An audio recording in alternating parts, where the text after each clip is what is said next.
కాంగ్రెస్ పార్టీకి ఓట్లు వేస్తున్నాము అని చెప్తా ఉన్నారు. చాలా సంతోషం. సో చెన్నూరు వైపు నుంచి కూడా అదేవిధంగా మంకరి కానీ బెల్లంపల్లి కానీ ఇతర నియోజకవర్గాలు పెద్దపల్లి రామగుండం ధర్మపురి అటువైపు నుండి కూడా మాకు చాలా పాజిటివ్గా ఓటింగ్ జరుగుతుందని వార్తలు వస్తూ ఉన్నాం. మిత్రులంతా చెప్తా ఉన్నారు. చాలా సంతోషం.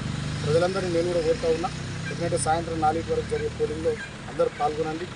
కేసీఆర్ గారికి మీ ఆశీర్వాదం ఇవ్వండి. కార్మిక బిడ్డ అయినటువంటి కొప్పలేశ్వర్ గారికి మీ ఆశీర్వాదం ఇవ్వండి.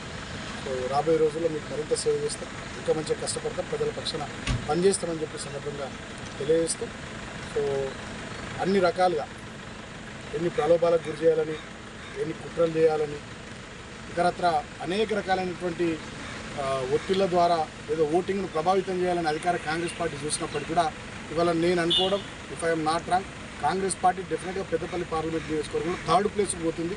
ఈ పోలింగ్ ప్యాటర్న్ చూస్తే అనేది ఇప్పటివరకు నాకు అర్థమవుతా ఉంది. సాయంత్రం పోలింగ్ అయిపోయిన తర్వాత ట్రెండ్స్ వస్తాయి. డెఫినెట్గా నేను అనుకోవడం కాంగ్రెస్ పార్టీ 3వ స్థానానికి పరిమితం కాబోతూ ఉంది. పోటీ డెఫినెట్గా బీఆర్ఎస్, అదేవిధంగా 2వ స్థానంలో బీజేపీ ఉంటుంది. బీఆర్ఎస్ మంచి మ్యాచ్ సాధిస్తుందని చెప్పి నాకు ప్రజల స్పందన చూస్తే నాకు అర్థమైంది. Thank you. జై తెలంగాణ.